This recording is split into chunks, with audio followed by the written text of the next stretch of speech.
Syederalun Tim SAR Banda Aceh mengikuti latihan penyelamatan udara menggunakan helikopter di Kompleks Pelabuhan Perikanan Samudra Lampulo, Banda Aceh, Kamis 23 November.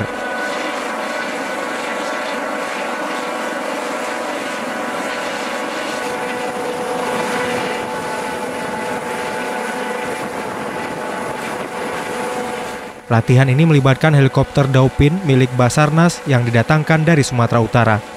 Latihan penyelamatan udara meliputi heli jump atau melompat dari heli ke laut dan rappelling atau turun menggunakan tali dari helikopter serta latihan evakuasi menggunakan tandu melalui helikopter. Kita melakukan dua teknik, satu heli rappelling, yang kedua heli water jump.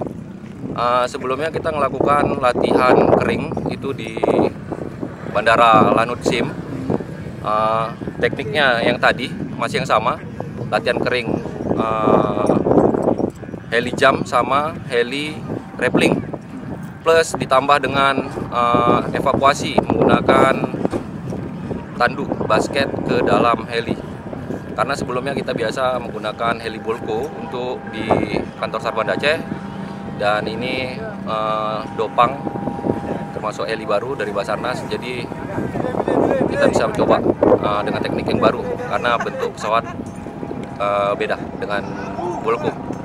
Usai latihan, helikopter Dauphin ini juga dikerahkan ke Pulau Weh, Sabang untuk mensukseskan kegiatan Sel Sabang yang akan berlangsung 28 November hingga 5 Desember mendatang.